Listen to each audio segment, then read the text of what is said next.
Olá, eu sou o Roberto. Bem-vindo ao curso de Segurança do Trabalho. O curso de Segurança no Trabalho tem o objetivo de capacitar profissionais para atuar como responsáveis pela prevenção de doenças e acidentes de trabalho e pela proteção da integridade e da capacidade de trabalho do trabalhador. Escolha o que deseja fazer ou peça a ajuda de seu professor. Escolha o que deseja fazer ou peça a ajuda de seu professor. Nessa aula, você conhecerá os principais marcos da história da segurança do trabalho no Brasil e no mundo. Olá, bem-vindo a mais uma aula do nosso curso de Segurança do Trabalho. Espero que tenha estudado bastante os assuntos que aprendemos na aula passada, pois eles são muito importantes para a sua profissão. Aliás, eles são exatamente a sua profissão. Isso porque estudamos sobre os tipos de profissionais de segurança do trabalho.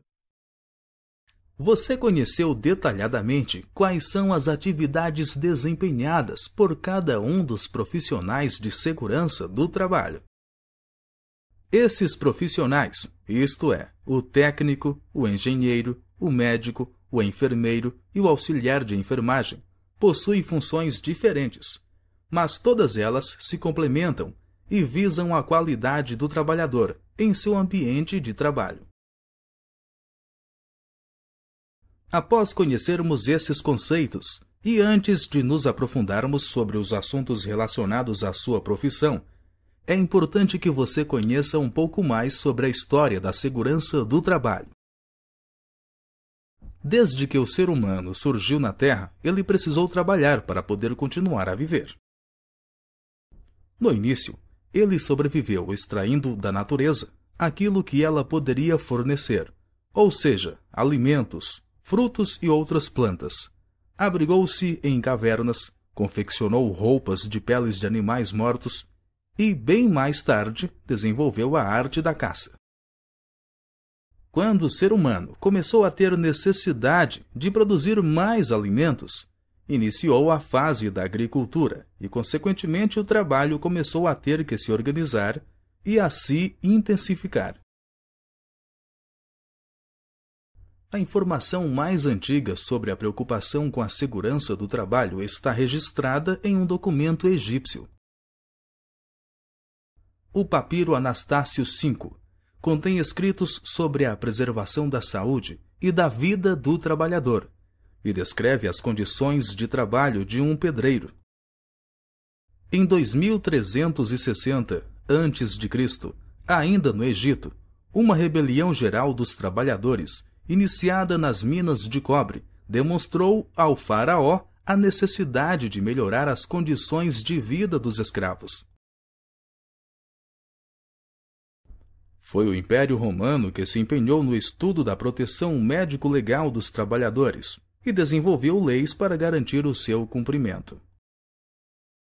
Plínio e Rotário foram os precursores da criação de medidas de prevenção de acidentes, que pela primeira vez indicaram a utilização de máscaras para impedir que os trabalhadores respirassem poeiras metálicas. A implantação de medidas de higiene do trabalho passou a ser obrigação para os fabricantes na Idade Média. Os estudos sobre as doenças profissionais, realizados pelas associações de trabalhadores medievais, tiveram grande influência sobre a segurança do trabalho no Renascimento. Nessa época, destacaram-se Samuel Stockhausen como pioneiro da inspeção médica no trabalho e Bernardino Rhomasini como sistematizador de todos os conhecimentos acumulados sobre segurança, transmitindo-os aos responsáveis pelo bem-estar social dos trabalhadores da época, na obra intitulada De Morbis Artificum Distriba, publicada em 1700. Essa obra deixou Bernardino Rhomasini conhecido como o pai da medicina do trabalho e descreve doenças de aproximadamente 50 ocupações. Em 1779, a Academia de Medicina da França já apresentava em seus anais um trabalho sobre as causas e prevenção de acidentes. Nesse mesmo ano, Pietro Verri fundou em Milão a primeira sociedade filantrópica que visava o bem-estar do trabalhador. A Revolução Industrial estabeleceu a necessidade de preservar o potencial humano como forma de garantir a produção. A sistematização dos procedimentos preventivos ocorreu inicialmente nos Estados Unidos, no início do século XX. Na África, Ásia, Austrália e América Latina, os comitês de segurança e higiene nasceram logo após a fundação da Organização Internacional do Trabalho, OIT, em 1919. Vamos conferir se você compreendeu bem o que foi explicado até aqui. Na próxima página, verifique se a sentença apresentada é verdadeira ou falsa. Bernardino Ramazzini é conhecido como o pai da medicina do trabalho, por descrever doenças de aproximadamente 50 ocupações. Verdadeiro? Falso?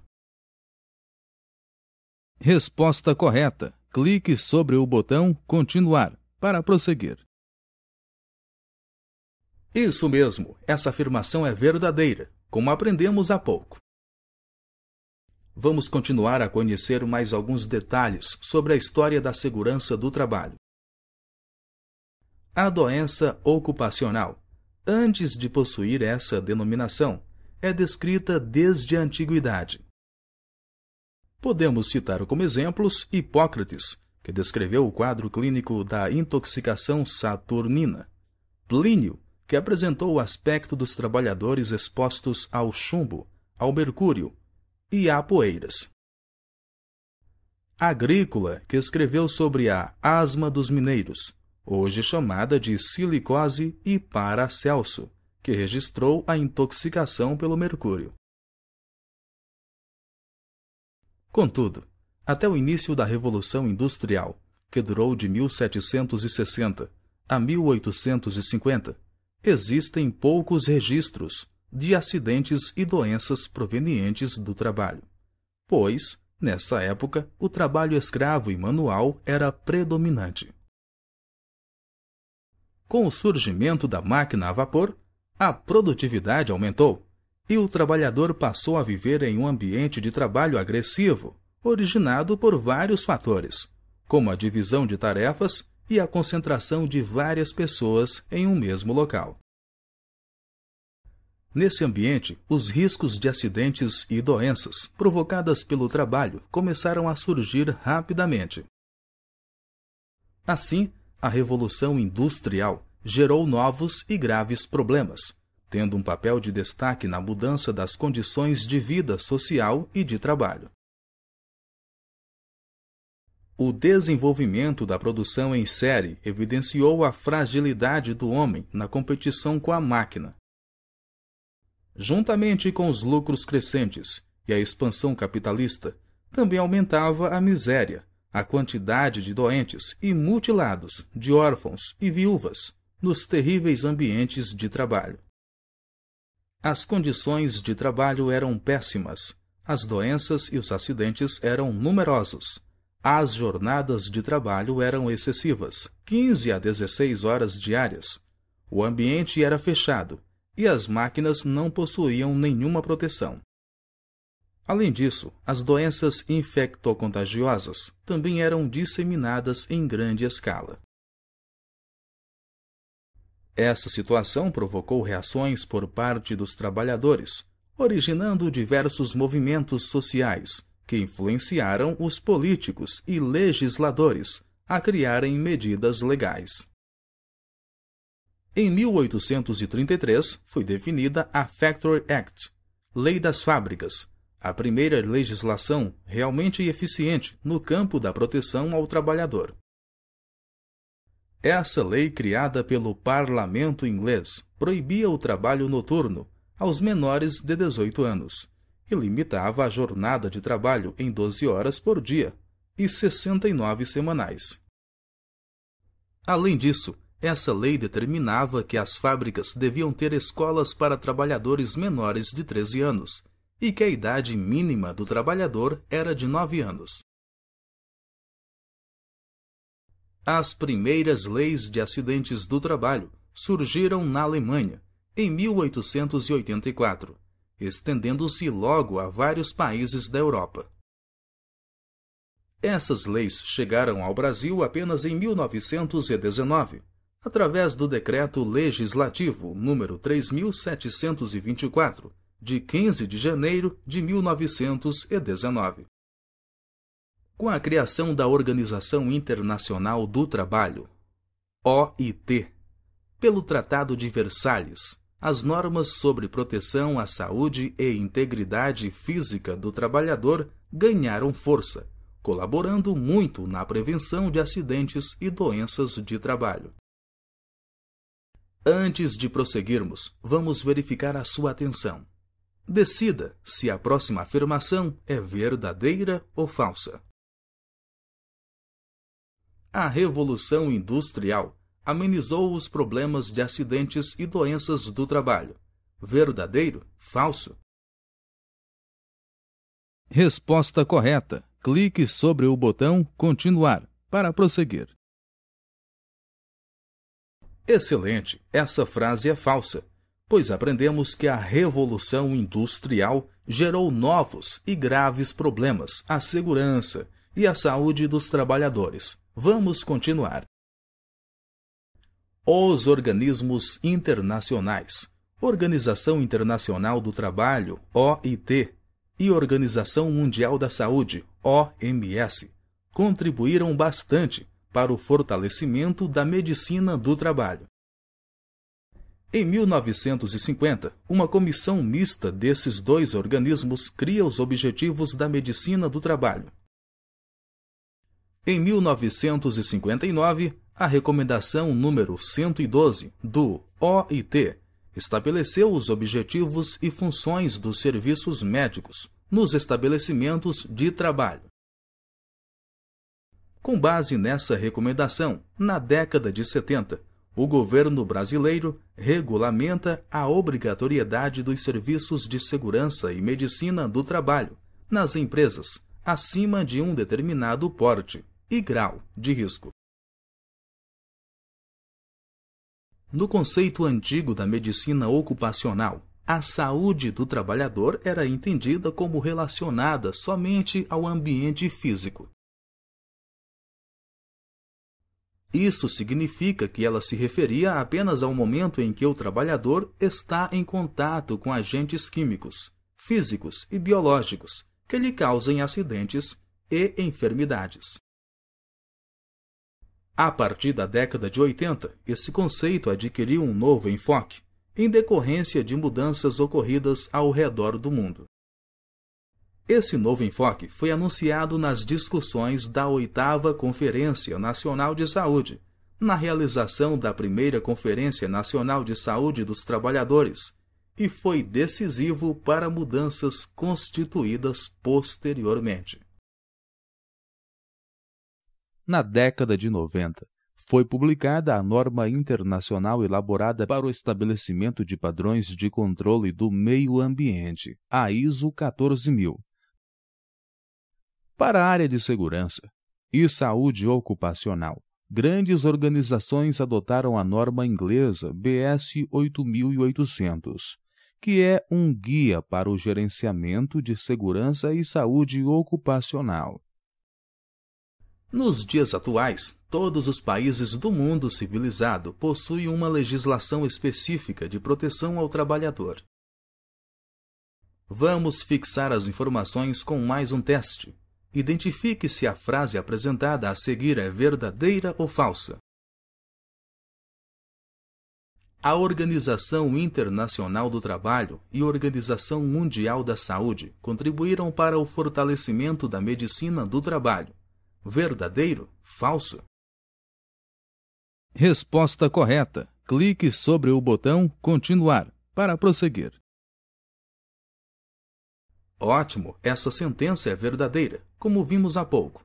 Após fixarmos as informações, podemos dar continuidade ao nosso estudo. Vamos agora conhecer a história do prevencionismo no Brasil. O Brasil tem uma legislação relativamente nova em matéria prevencionista. Isso porque a industrialização do Brasil foi lenta e a passagem do artesanato à indústria foi demorada. Vamos conhecer os fatos mais importantes em um breve histórico da legislação trabalhista brasileira. Como já vimos nessa aula, em 15 de janeiro de 1919, é constituída a primeira Lei nº 3.724, sobre acidente de trabalho, já com o conceito do risco profissional. Esta mesma lei é alterada em 5 de março do mesmo ano, pelo Decreto 13.493, e em 10 de julho de 1934, pelo Decreto 24.637. Em 10 de novembro de 1944, ela é anulada pelo Decreto-Lei 7.036, que dá às autoridades do Ministério do Trabalho a responsabilidade de fiscalizar a Lei dos Acidentes do Trabalho. Em 1º de maio de 1943, houve a publicação do Decreto-Lei 5.452, que aprovou a CLT, Consolidação das Leis do Trabalho, cujo capítulo 5 refere-se à segurança e medicina do trabalho. Em 1953, a Portaria 155 regulamenta e organiza as CIPAs, Comissão Interna de Prevenção de Acidentes, e estabelece normas para o seu funcionamento. Em 1959, é criado o Serviço de Medicina do Trabalho, MTB. A Portaria 319, de 30 de dezembro de 1960, regulamenta o uso dos EPIs, Equipamentos de Proteção Individual. Em 1965, ocorre a criação da Inspetoria do Trabalho, que tem a função de fiscalizar o cumprimento da CLT e das recomendações da OIT. Em 28 de fevereiro de 1967, o Decreto-Lei 7.036 foi anulado pelo Decreto-Lei nº 293. A Lei 5.136, Lei de Acidente de Trabalho, é constituída em 14 de setembro de 1967. Em 1968, a Portaria 32 fixa as condições para a organização e funcionamento das CIPAs nas empresas. Em 1972, a Portaria 3.237 determina obrigatoriedade do Serviço Especializado de Segurança do Trabalho. Em 1976, é criado o PIACT, Programa Internacional de Melhorias das Condições do Trabalho. Em 22 de dezembro de 1977, é aprovada a Lei 6.514, que modifica o capítulo 5 da CLT, avançando nas exigências prevencionistas. Em 8 de junho de 1978, a Lei 6.514 é regulamentada pela Portaria 3.214. Em 27 de novembro de 1985, a Lei 7.140 dispõe sobre a especialização de engenheiros e arquitetos em engenharia de segurança. Em 17 de março de 1985, a Portaria 5 constitui a Comissão Nacional de Representantes de Trabalhadores para Assuntos de Segurança do Trabalho. Em 1973, a Lei 5.889 e Portaria 3.067, de 12 de abril de 1988, aprovam as normas regulamentadoras rurais relativas à segurança do trabalho. Em 5 de outubro de 1988, a Constituição do Brasil também ampliou os dispositivos relativos à segurança e saúde do trabalho. Entre eles, podemos destacar: Artigo 7º. São direitos dos trabalhadores urbanos e rurais, além de outros que visem a melhoria de sua condição social. 22. Redução dos riscos inerentes ao trabalho por meio de normas de saúde, higiene e segurança. 23. Adicional de remuneração para as atividades penosas, insalubres ou perigosas, na forma da lei. 28. Seguro contra acidentes de trabalho, a cargo do empregador, sem excluir a indenização, a que este está obrigado, quando incorrer em dolo ou culpa. Além disso, a Constituição ainda assegura aos membros da CIPA a garantia do emprego. Com isso, encerramos a nossa terceira aula. A história da segurança do trabalho é muito interessante, não é mesmo? Você conheceu os marcos mais importantes que contribuíram para a criação de leis e normas referentes à segurança e saúde do trabalho. Espero que tenha compreendido bem todos esses assuntos interessantes que conhecemos nessa aula. Como sempre, é fundamental que você estude bastante para dar eficácia à continuidade do seu estudo.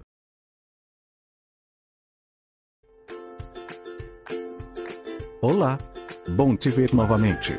Nesta aula conhecemos os principais marcos da história da segurança do trabalho no Brasil e no mundo.